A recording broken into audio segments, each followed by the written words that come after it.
તાપીના સોનગઢમાં નગરપાલિકાના વહીવટ સામે પારદર્શિતાના અભાવને લઈ વિવાદ ઉભો થયો છે। વોર્ડ નંબર 6 ના વિરોધ પક્ષના કોર્પોરેટર ભાનુબેન પઠાણે વિકાસના કામોની માહિતી માંગ્યા છતાં પાલિકા દ્વારા ટલ્લેબાજી કરવામાં આવતી હોવાનો આક્ષેપ કર્યો છે।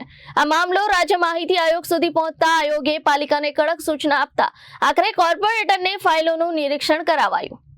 સોનગઢ નગરપાલિકાના વોર્ડ નંબર 6 ના વિરોધ પક્ષના કોર્પોરેટર ભાનુબેન પઠાણે વિકાસના કામોની વિગતો મેળવવા માહિતી અધિકાર હેઠળ અરજી કરી હતી।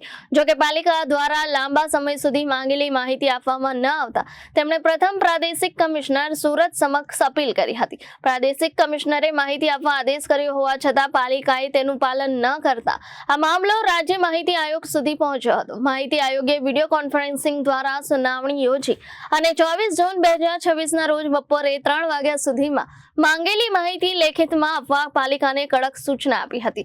આયોગની સૂચના બાદ નગરપાલિકામાં દોડધામ મચી ગઈ હતી। ત્યારબાદ કોર્પોરેટર ભાનુબેન પઠાણને સંબંધિત તમામ ફાઇલોનું નિરીક્ષણ કરાવવામાં આવ્યું। તેમણે ફાઇલોની ચકાસણી કર્યા બાદ જરૂરી દસ્તાવેજોની ઝેરોક્સ નકલો લેખિતમાં ઉપલબ્ધ કરાવવા પણ રજૂઆત કરી હતી।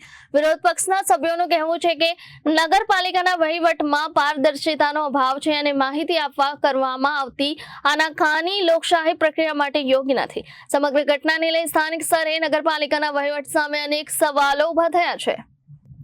Bureau report Janadesh news Tapi.